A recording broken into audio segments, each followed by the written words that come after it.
Yes, Ms. Richards. So we turn now to Newcastle.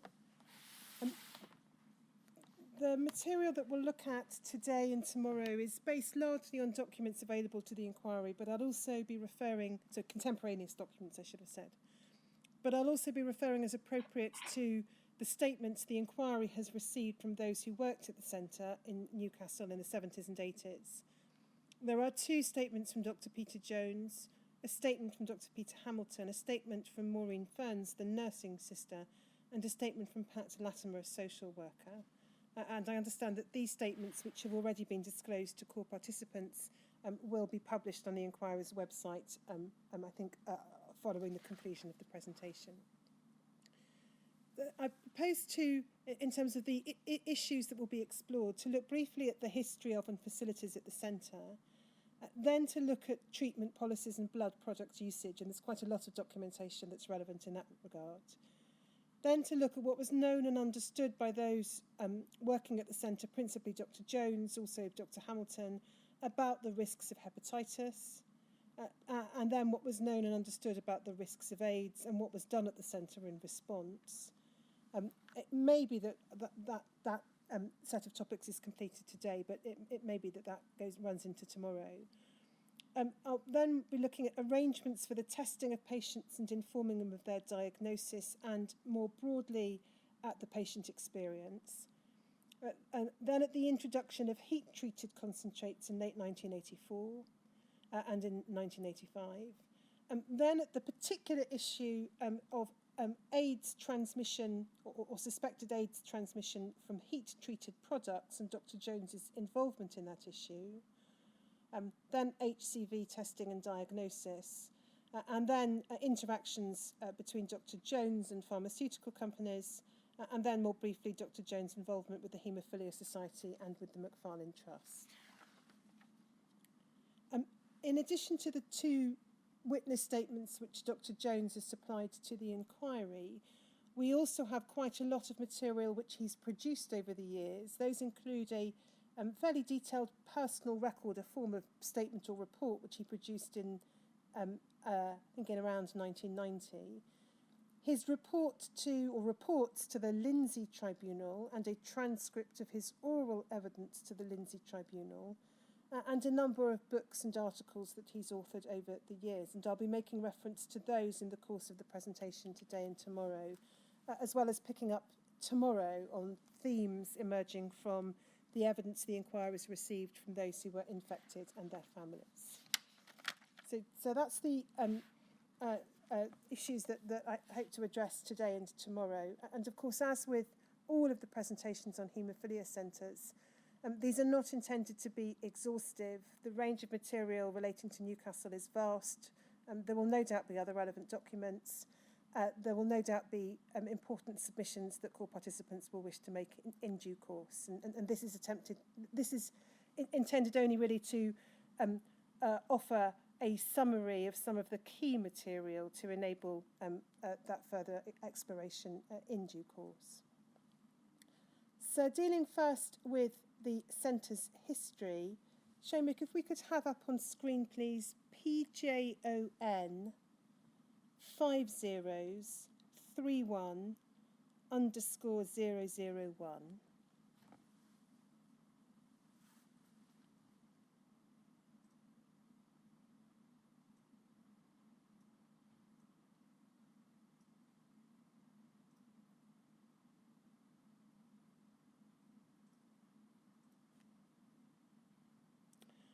This is one of Dr. Jones's reports to the Lindsay Tribunal, and there's just a little about the early history of the centre in the first 3 paragraphs. The Haemophilia Centre in the Royal Victoria Infirmary, Newcastle upon Tyne, was one of the original centres set up by the UK Medical Research Council in the 1950s. The prime purpose of these early centres was to accurately diagnose people with haemophilia and related bleeding disorders.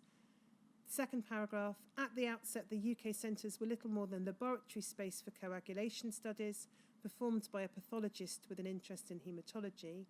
In Newcastle, the first centre director was a physician who looked after the clinical needs of patients within the context of a busy practice in general medicine. The treatment of children with haemophilia was shared on an ad hoc basis between the paediatric consultants. The first clinic dedicated to these children, i.e. children with haemophilia, was started in the 1960s when I was working with Dr. William Walker, a consultant paediatric haematologist, and Professor Donald Court, a consultant paediatrician.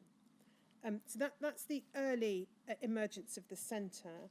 We can then pick up some more of history in the second half of the 1960s from a paper at TYWE 5036_001.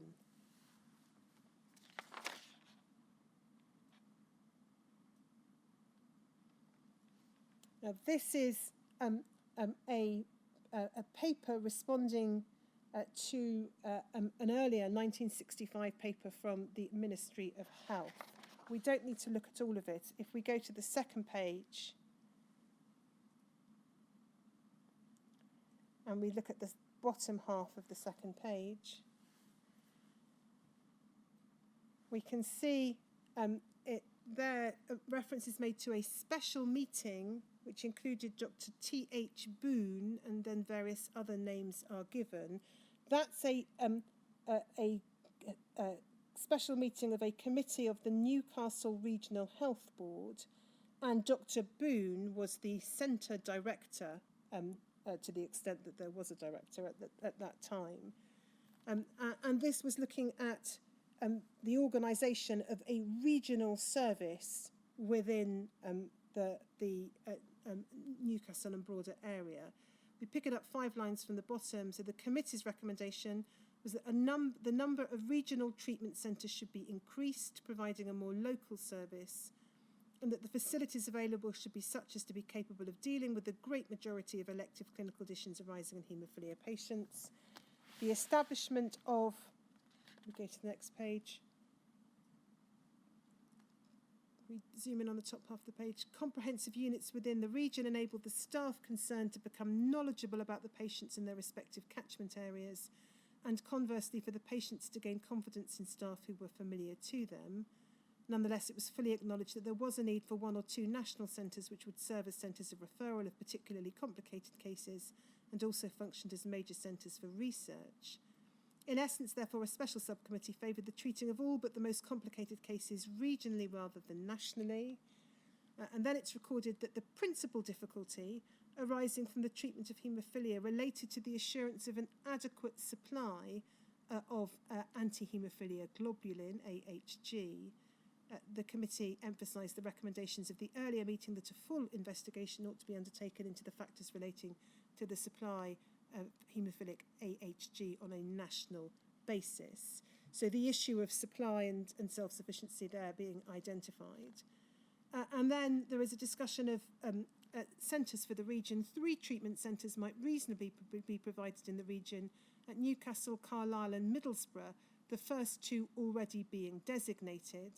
Each of these would attract patients from a large enough area to ensure a special case load for the administration of an adequate standard of work, whilst at the same time provide a reasonably local service. And an approach was going to be suggested to the Ministry of Health, setting forth proposals for the development of this regional service. And then we can see a little more about Newcastle at the bottom of the page. Newcastle is designated by the Medical Research Council as a diagnostic and reference centre. This status be invested in Dr. T.H. Boone at the Royal Victoria Infirmary. The service provided links, and Dr. Boone is clinician with the Department of Pathology and Professor Heppelton, though it seems that, we can zoom in on the top half of the page, routine work on coagulation studies is largely in the hands of Dr. Muckle. Within the RVI empire are 2 other prominent figures in haematology, viz. Dr. Thompson and Dr. Walker, but each pursues specific interests and does not always deal in coagulation matters. The counterpart at Newcastle General Hospital is Dr. T. Bird, who is a specialist in haematology but not a clinical haematologist. It seems then as no clinician in this hospital with a particular bent for problems of coagulation. I'm not quite sure what the next word is, but organisation of services, there is no cross-linkage between the 2 hospitals. And then there is a discussion of certain problems relating to the Newcastle Center. So this sums up the board's facts of the current situation, but further explanation reveals interesting information. Dr. Bird plainly does not rate Dr. Boone's interest or indeed perhaps even expertise very highly with reference to haemophilia, and plainly feels the alleged interest has only been stimulated by prospect of possible loss of designated stages. Although Dr. Boone nominally maintains the haemophilia register, this seems clearly to be in a poor state, being rarely referred to and, according to Dr. Bird, containing a good deal of erroneous information. Similarly, in the laboratory work on assay of anti-haemophilic globulin, Dr. Bird and his staff are used for taking samples and making estimates. Possibly Dr. Bird's feelings are coloured by his irritation of the fact that though he knows a good deal about haemophilia, in fact, maybe more than most, he was not invited to attend the meeting of the board's officers in July to discuss the care of persons suffering from coagulation disorders, but looking behind his opinionously fair comments, I do not think he is over-impressed by RVI's facilities. There's no doubt that Dr. Bird would be happy to provide a service in the management of coagulation disorders, but as he's not a clinical haematologist, he has no access to beds. And then it records that that's Dr. Bird, believes a designated centre in Newcastle is important, is not impressed by the concept of concentration of 3 national supra-regional centres. In extending this theme, he feels that facilities should be concentrated in one hospital, ideally under the control of a single clinical haematologist. He cites Dr. Blackburn of Sheffield, who has his own beds, outpatient clinics, etc. Short of this, a team of 2 comprising a clinician and a pathologist, brackets haematologist, should supply the service. He accepts as logical the concept that this might be RVI-based, but thinks it essential that there is an appropriate laboratory set up to back it. This may well imply the need for more trained staff. And then if we skip over a paragraph, there is reference to a confidential medical report issued to senior administrative medical officers of all regional hospital boards, and a letter asking if Mr. Collins would formally concern from Dr. Byrne and Professor Heppelton, it's not quite clear what that means, that they wish the teaching hospital to be continued to be designated as the Diagnostic and Registration Centre in Newcastle. Mr. Collins replied to the fact he discussed the matter with Dr. Boone and Professor Heppelton, who prepared a report supporting the continuation of the Royal Victoria Hospital as a designated haemophilia centre, and so on. So we can see that this is undated, but we can see that at some point in the second half of the 1960s, there is both a discussion of issues in relation to supply, a discussion of whether there should be a regional service centred around Newcastle, and concern expressed about the adequacy of provision under Dr. Byrne's directorship at Newcastle.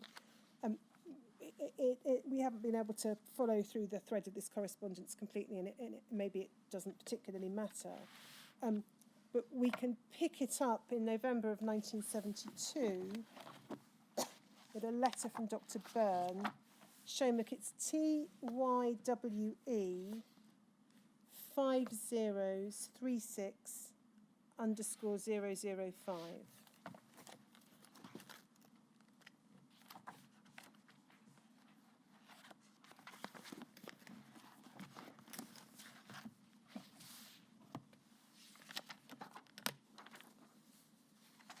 So this is a letter from Dr. Boone, 27th of November 1972, to the DHSS, and he is formally asking for the department's recognition of Newcastle as a special treatment centre. He refers to a recent memorandum from Dr. Biggs and Dr. Ritzer suggesting that Sheffield, Manchester and Oxford be the special treatment centres for England, and he sets out his understanding that Edinburgh, Glasgow and Belfast are similarly recognised. He refers to a meeting of the Newcastle Regional Board, which I think is probably one of the meetings referred to in the document we looked at a few moments ago, a few years ago, in which it was the unanimous wishes of those present that Newcastle should develop into a special treatment centre.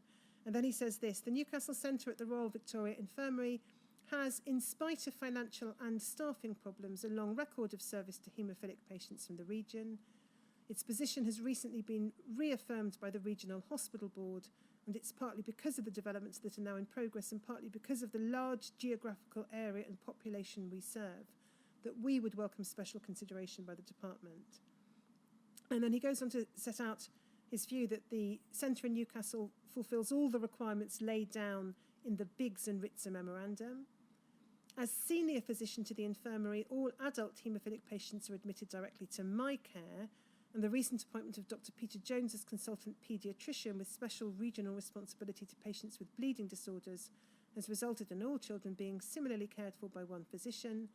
Both Dr. Jones and I have direct access to the relevant laboratory facilities. Dr. Jones has responsibility for the developing coagulation laboratory in the new Department of Haematology under the direction of Dr. Walker.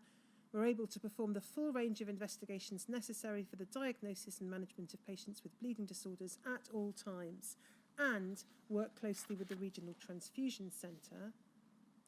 We go over to the top of the next page.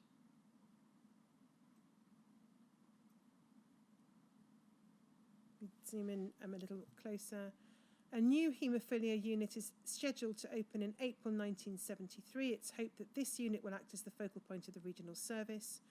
Dr. Jones is at present engaged in the task of coordinating the medical, surgical, dental and social care of all haemophiliacs in the region with the active cooperation of our colleagues in outlying hospitals. The unit will also permit outpatient therapy for our local population and the provision of a home care programme. We hope to have the services of a full-time sister and auxiliary nursing staff and have just appointed a full-time secretary and a part-time social worker to join the established team. This already includes an orthopaedic surgeon, a general surgeon, and dental and genetic advisory services.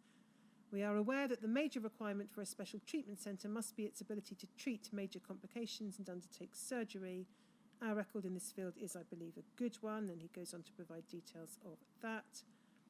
Says we wish to continue to develop our experience and service in our own community and believe that this approach is in the best interests of our patients. We know them and their relatives well. We think it's often better to watch and observe clinical problems carefully than to act immediately, and we have experience in the detrimental effect of rapid emergency journeys to other parts of the country. And he concludes, for these reasons, we feel that recognition as a special treatment centre would be beneficial to our patients, our developing regional services and our staff, and would be grateful for the department's approval. So that gives a snapshot of where matters stood in terms of Newcastle staffing in the early, or certainly by the end of 1972. We can see that in 1974, and it was in the course of 1974 that Dr. Boone retired and Dr. Jones took over his post as director, having been already in place as a consultant paediatric haematologist, or consultant paediatrician rather. In the course of 1974, the issue of the regional service was revisited. And if we go first of all to TYWE 5036_004, please, Shomik.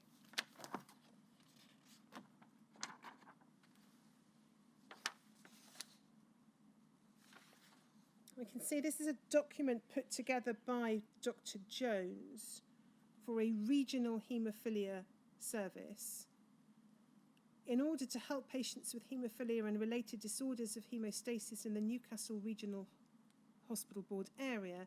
It is proposed that a regional service be established. The provisional plan for the service is detailed in this memorandum, and the comments of Hospital Management Committee and individual doctors and dentists in the hospital service are invited. And then the current situation is described. The DHSS now recognise 42 haemophilia centres in the UK, and then a few lines down, the establishment of centres does not solve the major problems facing many patients. In order to enjoy normal education and employment, they need treatment and advice without having to travel long distances from their home. Yet, because of the rarity of the hereditary bleeding disorders, it's obviously both uneconomic and impracticable to attempt to provide full laboratory and clinical services in all general hospitals. And so the planned service is then set out. It's proposed that one general hospital in each area of the region should be responsible for the care of patients with hereditary bleeding disorders, the majority of whom have haemophilia. And we can see then listed the suggested hospitals and members of staff. I won't go into the details of the members of staff, but we can see this is the Newcastle Center, Royal Victoria Infirmary, the director, Dr. Boone, until June 74, various other members of staff set out. Then the Royal Infirmary in Sunderland, and then if we go over the page, we zoom in on the top half of the page, please, Middlesbrough General Hospital, Cumberland Infirmary and West Cumberland Hospital.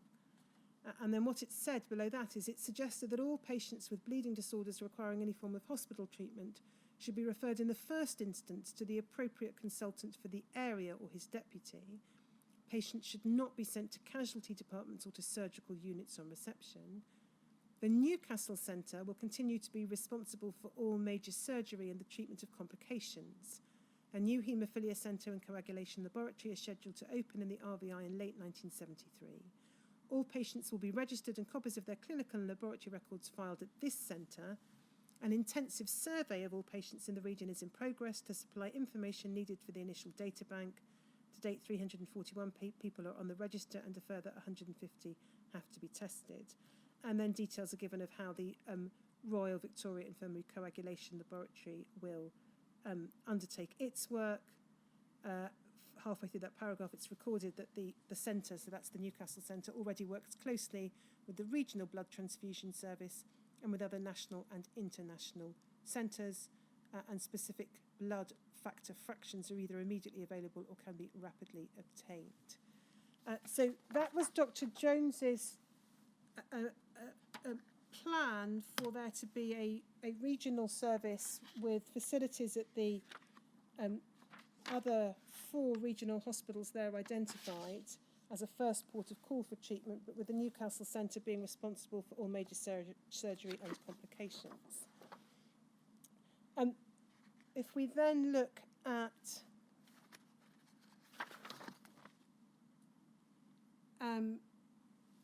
TYWE 5036_003,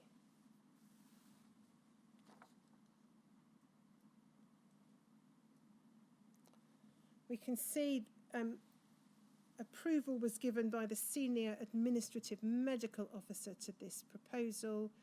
This is a report dated the 8th of March 1974 by R.E.N. Stewart. It's the report of the Senior Administrative Medical Officer. It says this: from time to time, central advice is issued on arrangements for the care of patients suffering from haemophilia and related diseases, and refers to a Department of Health circular. In parallel fashion and against the background of such guidance, intra-regional discussion has been promoted on various occasions to define and clarify an organisational pattern which might be applicable in local circumstances.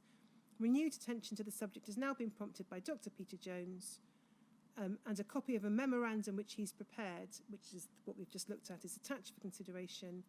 It is suggested that with the addition of Darlington as a centre to serve Darlington and its environs, and the inclusion of such amendments as the committee, that's the Medical Advisory Committee, wishes to see incorporated, the document in question be given appropriate distribution. So there is support for Dr. Jones's proposals, it would appear, from the Senior Administrative Medical Officer.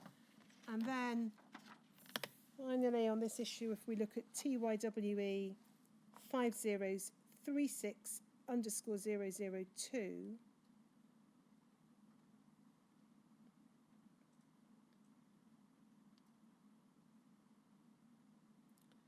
we can see effectively approval from the Newcastle Regional Hospital Board. This is the 11th of March 1974.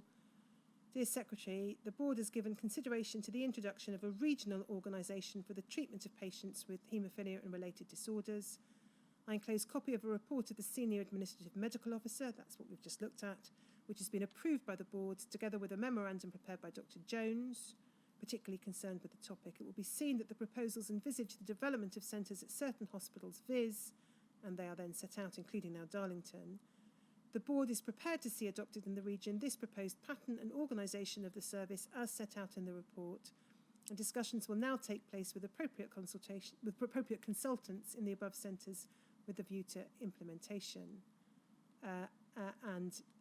Reference is made to Dr. Jones having had preliminary discussions with the consultants in the other centres, and attention would be given to implementation of the scheme. So that's the arrangement on a regional basis that was endorsed by the Newcastle Regional Hospital Board in March of 1974. it was in April 1974 that some, I think relatively limited, but some accommodation for the Haemophilia Centre as a centre became available in the Royal Victoria Infirmary. There was a new department of haematology, and a suite of small rooms adjacent to that department were set aside for use of the centre, comprising a consulting room, a waiting area, a coagulation laboratory, a treatment room, and a room for the nurse and social worker. And there are several contemporaneous documents which make reference to that. The team working at the centre was supplemented by the arrival of Maureen Ferns as a nursing sister in 1974. A second nurse was appointed, staff nurse Jean Bell, in 1976. In the course of 1976, we can see, I'm not going to take time going to it, but we can see a series of papers being delivered by various staff members associated with the centre at the World Federation of Haemophilia Conference. There were papers by chief technicians, social workers, the nursing sister, the physiotherapist, a psychiatrist, a dental surgeon, and consultant surgeons. So, to some extent, a multidisciplinary service by the mid or second half of the 1970s. We know that in 1978, Dr. Peter Hamilton joined the centre as consultant haematologist and effectively as co-director of the centre, and over the following years, key reference centre director meetings were often attended either by Dr. Jones or by Dr. Hamilton, but usually one at least was present. And then in 1980, a new dedicated haemophilia centre was opened. Seamus, could we have HSOC 0021607, please?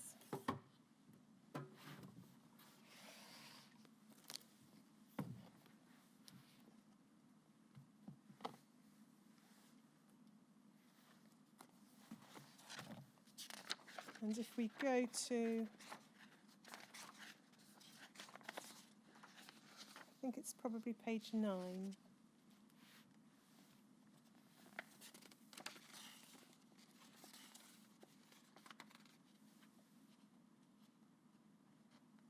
Yes.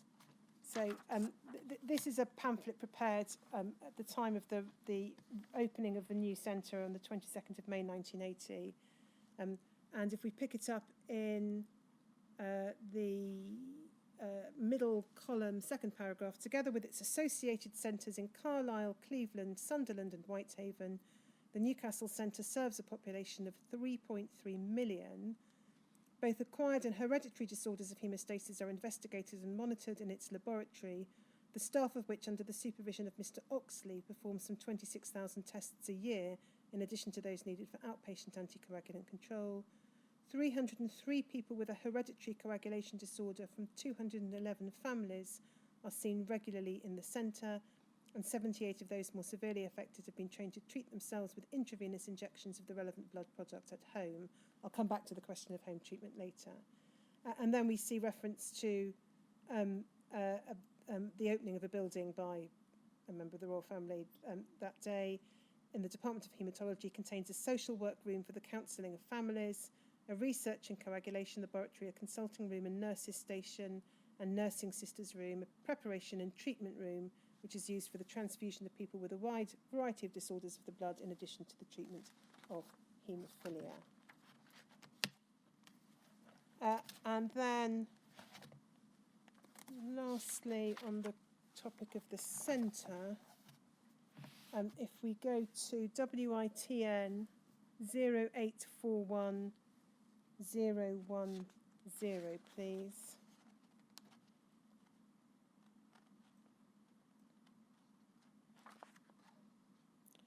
This is a document authored by Dr. Jones and published in a journal called Clot.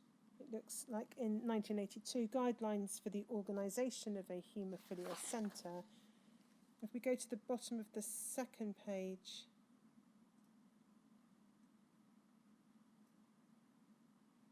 we can see the last paragraph says the figure, it's the figure on the next page, which we'll look at in a moment, shows the organisation in Newcastle in diagrammatic form, the centre staffed by a core team who work either full-time or part-time with haemophilia and related disorders. And then we have on the next page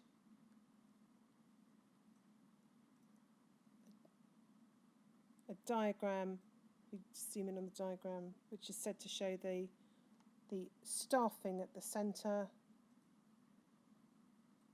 It identifies a core team of haematologist, physician, paediatrician, nursing staff, technical staff, physiotherapist, social worker and secretary.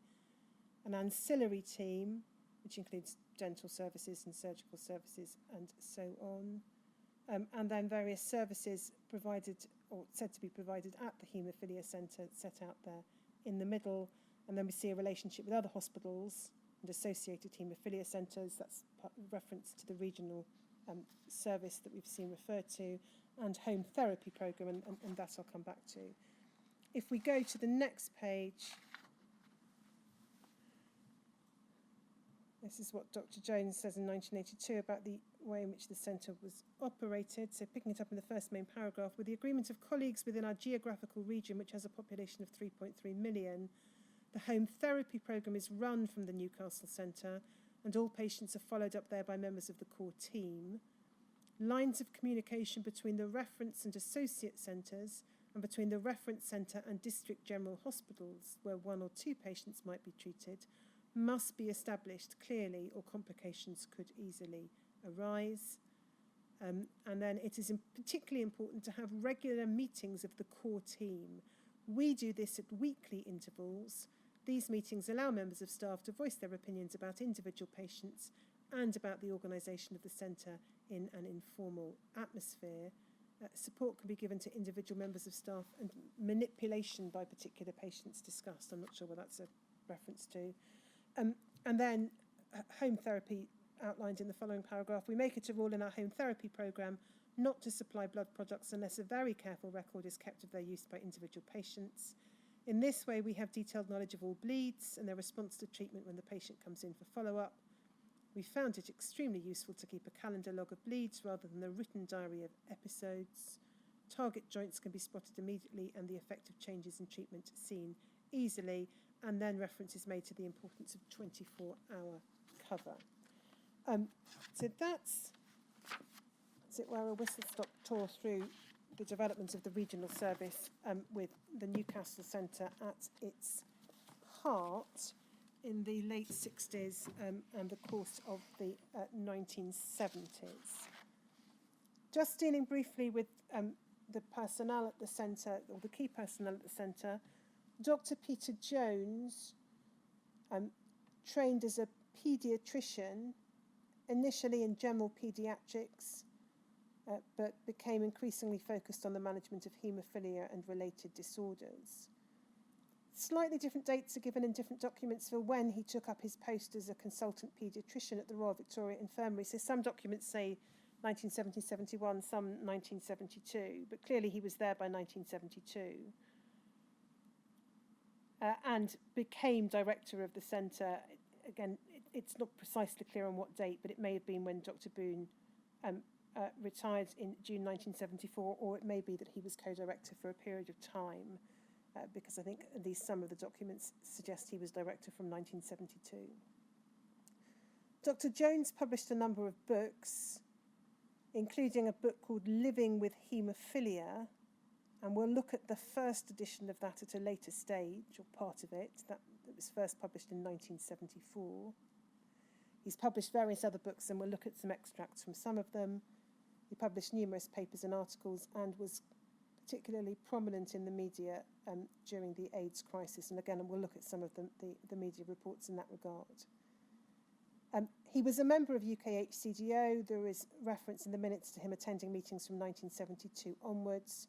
And from 1976, either he or Dr. Hamilton were attending the Reference Centre Director meetings. He was also, for a number of years, chair of UKHCDO's Home Therapy Working Group. We know also he served on various other groups and committees. He was involved with the Macfarlane Trust. He was a long-standing member of the Haemophilia Society's Medical Advisory Panel or Committee, and he was a secretary of the World Federation of Haemophilia Paediatric Committee. And he continued in his post at the Newcastle Center until 2000, when he retired. Dr. Peter Hamilton was appointed to the centre in 1978 as consultant haematologist and, we think, as co-director. It appears he was the first trained clinical and laboratory haematologist to be appointed to the centre, and he spent the first few months of his appointment seconded to Cardiff and Oxford. If we look at one document relating to Dr. Hamilton, it's PJON 5053_001, please.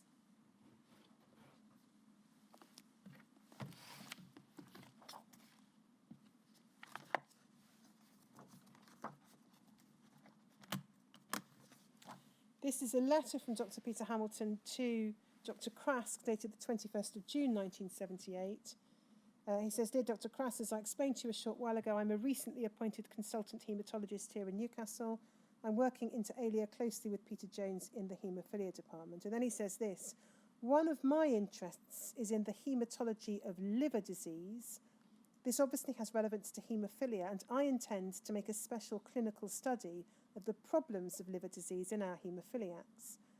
I shall be observing them regularly for evidence of liver disease and checking biochemical parameters and autoantibodies and immunoglobulins. I shall take off enough serum for sending to you. Once I've got everybody roped in, our routine follow-up clinics will generate repeat specimens every 6 months or a year. Obviously, the particular viral interest will be hepatitis-associated viral teachers, including, I suppose, EB, rubella, cytomegalo, and others you think pertinent. But I suspect you'll be interested in other viruses, and if you can think of anything you want done, please ask. I think it is important to perform long-term studies on one population of haemophiliacs. The problem with multi-centre investigations is loss of enthusiasm after the first samples have been taken. You will note that I've written this without mentioning specifically Australia antigen. Hepatitis B is of course important, but I do not want to concentrate just in this area, partly because of problems that must be involved in getting a laboratory to cooperate in processing this blood. I aim to look at our hepatitis B patients separately at some stage." And we see at the bottom of the page enclosed first batch of approximately 40 home therapy patients. So it looks as though he was sending off serum relating to a number of patients to Dr. Krask and intending to do so on a regular basis. And we can see in any event Dr. Hamilton's particular interest in problems of liver disease in haemophiliacs. In terms of his role more broadly, I won't take time going to Dr. Hamilton's statement itself, but he describes in his statement his role as co-director as being to provide clinical support and cover for Dr. Jones and the team.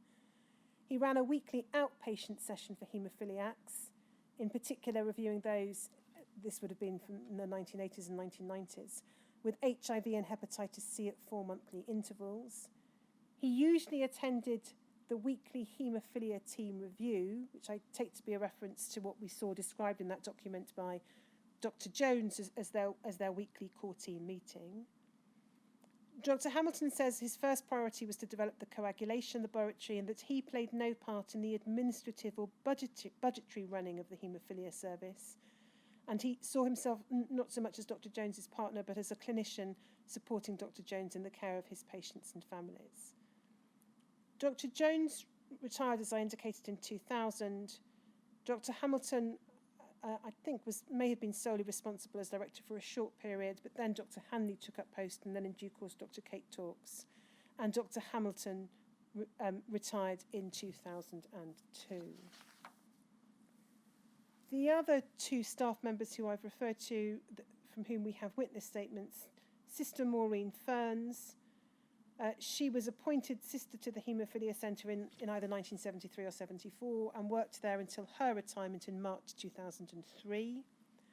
And she became a clinical nurse specialist in due course in terms of her title.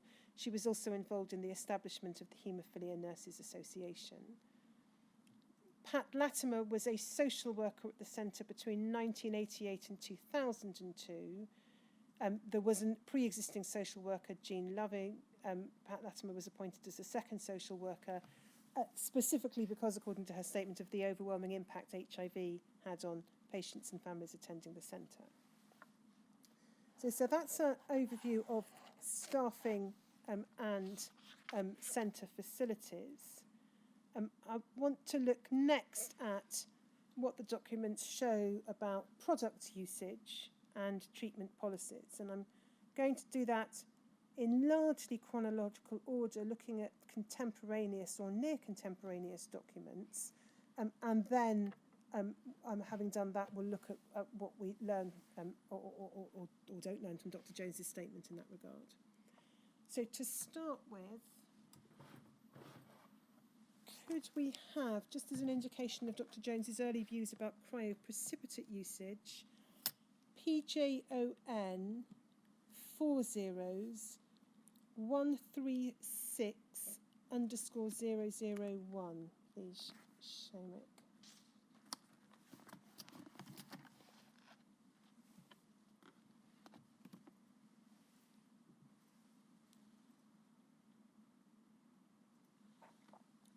This is a 1967 letter to the Lancet from Dr. Jones. If we can look at the bottom left-hand column first of all, Seamus. It says here, in your leading article, you rightly emphasise the value of small volume anti-haemophilic factor cryoprecipitate infusion for the treatment of bleeding episodes in haemophilia. This advantage is especially important in children, and in my limited experience with 5 patients, and he gives descriptions of the presenting problems in those 5 patients, the results have been encouraging. We in this department have found it satisfactory to give cryoprecipitate directly using a disposable plastic syringe. A further advantage is that parents may seek medical advice earlier, knowing that one simple injection only may be required. In addition, nursing of small, awfully heavily sedated children on long continued intravenous drip therapy will only rarely be needed. Until supplies of cryoprecipitate become readily available, the use of fresh frozen plasma will continue to provide the basis of treatment in many hospitals. Continuous infusion therapy and, go to the top of the next page, please. The use of large volumes of plasma may lead to circulatory overload. And he provides further details of patients suffering in that regard, and then sets out in the next paragraph how the problem of circulatory overload can be largely prevented. And then says this, cryoprecipitate is now the method of choice in treating bleeding episodes in patients with haemophilia. But when not available, adequate therapy with fresh frozen plasma is possible and can be made relatively safe, and goes on to explain why. Concentrated human AHF should be reserved for patients in whom hemostasis presents particular difficulty. And then we see Dr. Jones's name there set out. So an early fan, if I can put it that way, of cryoprecipitate, and contrasting its advantages to the treatment with fresh frozen plasma. We can see Dr. Jones writing further on in relation to cryoprecipitate in 1972. If we go to HSOC 0022656, please.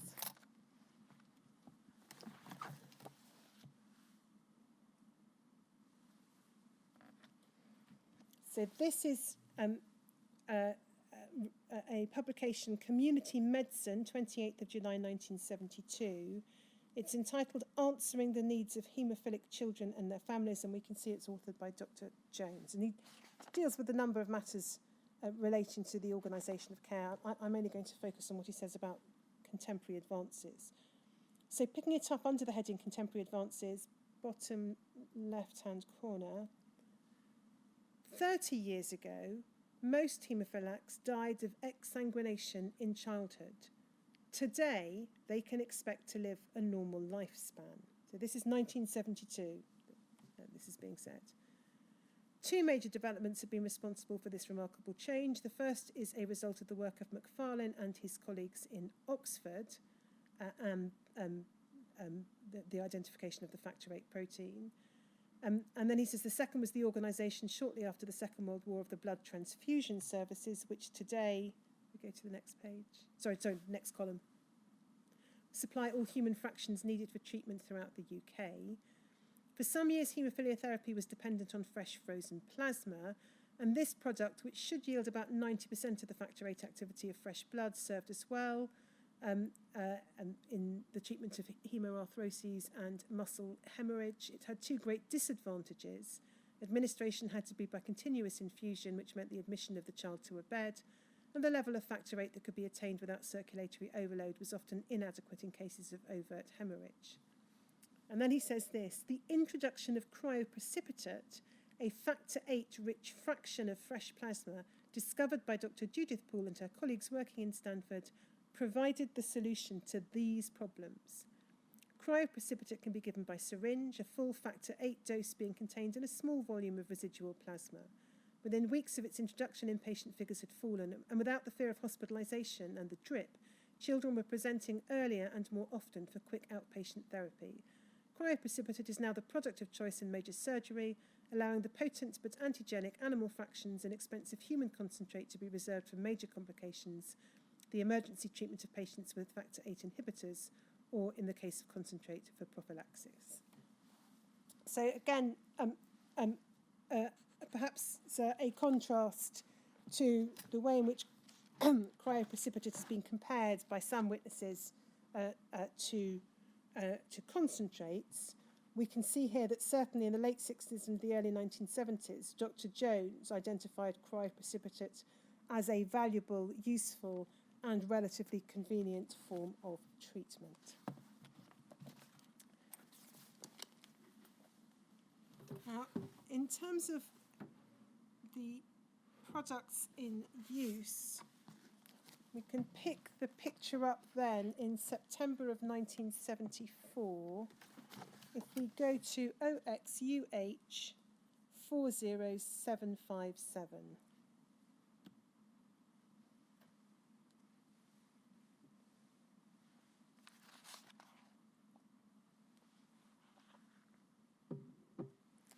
So this is a paper co-authored by Dr. Jones and Sister Ferns in September of 1974. And it provides a fairly detailed account of what was said to be the practices in Newcastle at that time, and therefore I propose to go through it relatively carefully. It's entitled Optimum Use of Factor VIII Preparations at Present Available in the UK. In this paper, the experience and conclusions of the staff of the Newcastle Center, where 3 factor VIII preparations are used in the treatment of haemophilia, are presented. The preparations are cryoprecipitate, Newcastle Regional Blood Transfusion Service, so that's where it's obtained from, Hemophil, Travenol Laboratories, fresh frozen plasma, Newcastle Regional Blood Transfusion Service. Present practice in Newcastle. Cryoprecipitate is used for the treatment of outpatients attending the centre with bleeds, inpatients with bleeds, patients undergoing surgery or dental extraction, and patients receiving physiotherapy and mobilisation following bleeds. Hemophil is used in the home therapy programme, the management of severe bleeds when insufficient cryoprecipitate is available, the management of some patients with antibodies, and the management of those patients who experience severe reactions to cryoprecipitate or fresh frozen plasma. And then fresh frozen plasma is used in adults with mild to moderately severe bleeds when no cryoprecipitate is available, and adults with mild to moderately severe bleeds when cryoprecipitate has to be reserved for use either in children or in adults with severe bleeds or following surgery. So we can see there from this that with the exception of the home therapy programme for which Hemophil is used, cryoprecipitate is effectively the primary treatment of choice for mild, moderate and severe haemophilia, according to this description of present practice in Newcastle. Hemophil is then only used otherwise when insufficient cryoprecipitate is available, or if there are some patients with antibodies or some who experience a severe reaction. Is there a mention in this document of the NHS as concentration? No. There's a further description of, in more detail of what's used, but it's clear that it was not at that time the present practice to use Elstree product, although we'll see how that develops over the years, and Dr. Jones' statement will say or says that there was insufficient Elstree concentrates, but we'll see also from the annual returns the extent to which Elstree product was used. So under the heading Statistics, patients, distribution of patients by diagnosis, March 74. So this gives us a snapshot of the number of patients. 80 severe haemophilia A, 35 moderate, 48 mild, 7 awaiting assay. So a total of 170 with haemophilia A, 52 von Willebrands, 21 haemophilia B, 12 with other factor deficiencies, 35 awaiting specific diagnosis. And then reference to carriers, significant numbers, 234 potential, 100 known, giving a total of 624. If we go over the page, we can see, we start at the top of the page. Of these patients, those with haemophilia A, von Willebrand's disease, and a minority of haemophilia A carriers require cryoprecipitate or concentrate. Those with haemophilia B require factor 9 concentrate, and those with other factor deficiencies sometimes require FFP. Cryoprecipitate FFP or fibrinogen concentrate are required for patients with acquired factor deficits, and FFP is used in occasional cases of angioneurotic edema. Of the 170 known haemophiliacs A in the region, 43 regularly attend Newcastle Center with acute bleeds. All haemophiliacs requiring surgery, dental extraction, or the management of complications attend Newcastle. And then we see more detail about the products. So in terms of cryoprecipitate, 14,000 packs of cryo are described as being prepared and issued by the Newcastle Regional Blood Transfusion Service annually, of which 60% go to the Haemophilia Centre, 40% to other regional hospitals. Haemophil, which is newly introduced by this stage, expenditure on commercial concentrate will be approximately £20,000 in the first year of use in Newcastle. 23 patients with severe haemophilia A are now on the home therapy programme and account for the bulk of this supply. On average, each home treatment patient uses 5 vials of haemophil a month. Within the region, haemophil is only issued by the Newcastle Centre, patients suitable for home therapy being trained there and having to visit the centre for renewal of stock on presentation of accurate records.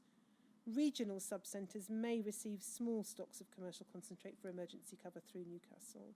A monthly audit of supplies is performed by the Finance Department and the sister responsible for the home therapy programme. FFP, approximately 800 packs of FFP are prepared by the regional BTS per annum. 204 packs have been used in the management of haemophilia in Newcastle in the past year. And then there's a comparison of products. So cryoprecipitate, Dr. Jones says this, until this year it's not been possible to perform regular assays on pooled cryoprecipitate in Newcastle. Assays on random packs have indicated a very variable yield. Dosage has been determined by clinical experience rather than either assays or formulae. And then he says the majority of severe bleeds cease with the following regime.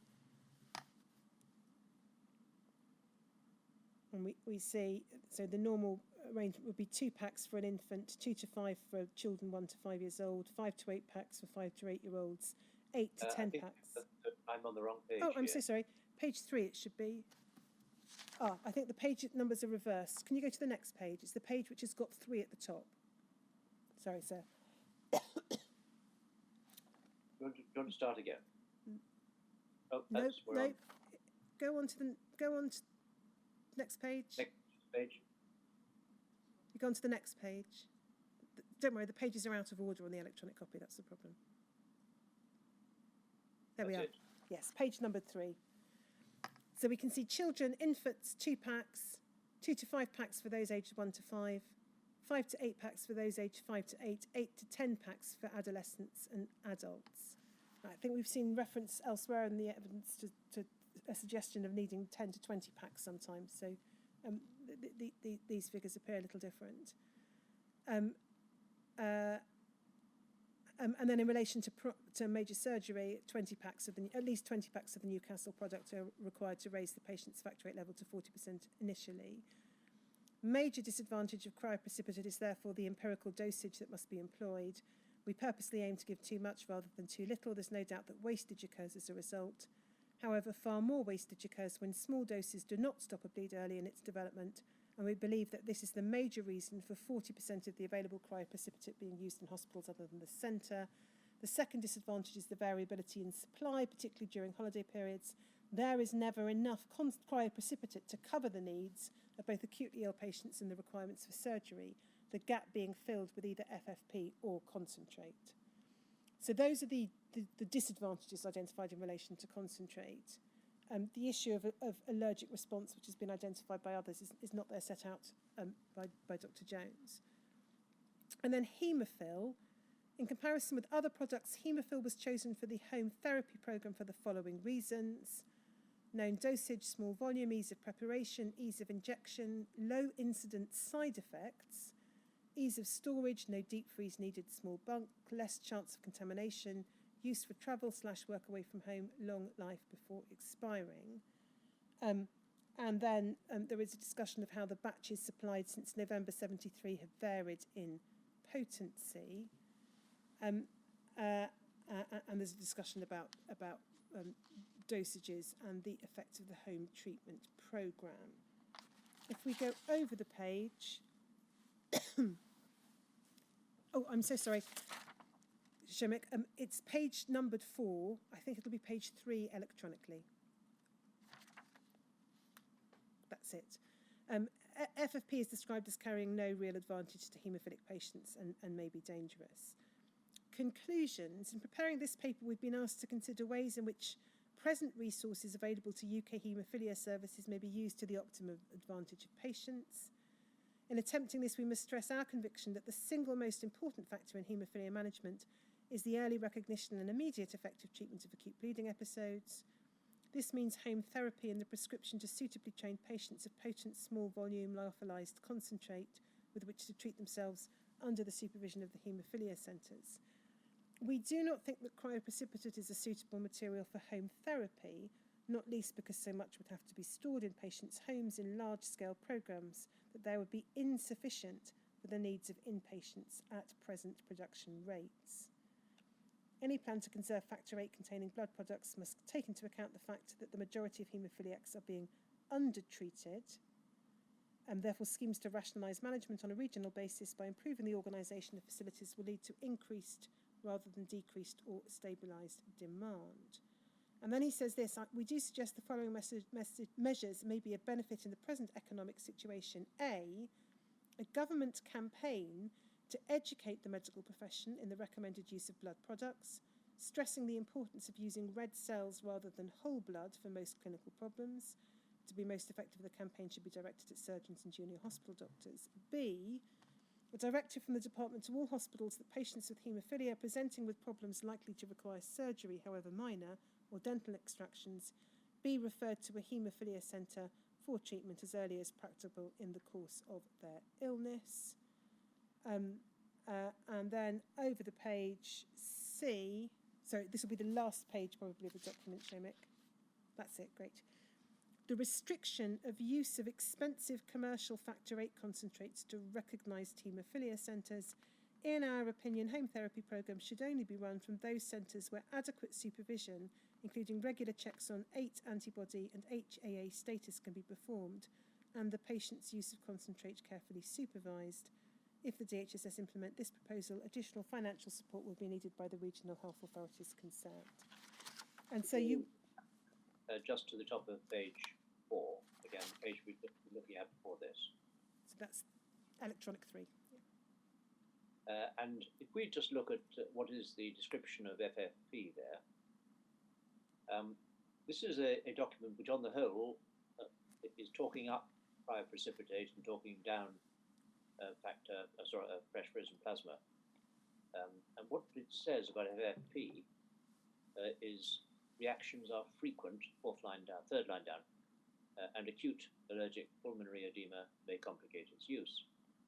So there's a reference there to reactions, so there's plenty in the author's mind, but the authors don't mention any such reaction with cryoprecipitate, as you pointed out. It might be interesting to find out whether there is any significant difference between FFP on the one hand and cryoprecipitate on the other in causing such reactions, because my understanding had been the cryoprecipitate is essentially the bit of plasma which when it's precipitated after thawing,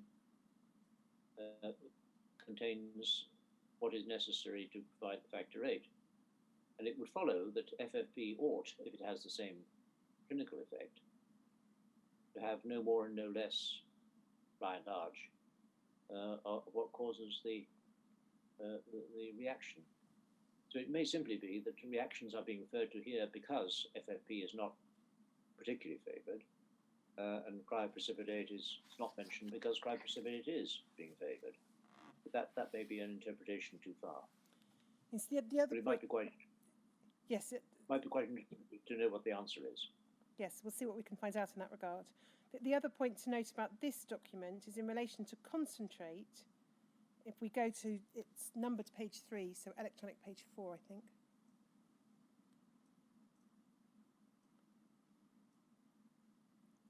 We see there 9 listed advantages to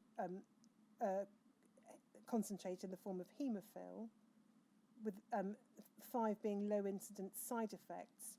No Yes. discussion in this document of issues relating to viral infection, hepatitis, or any identified disadvantages to concentrate at all. Yeah. So I note the time. Right, well, let's take a break until 2:15, shall we? Thank you. So 2:15.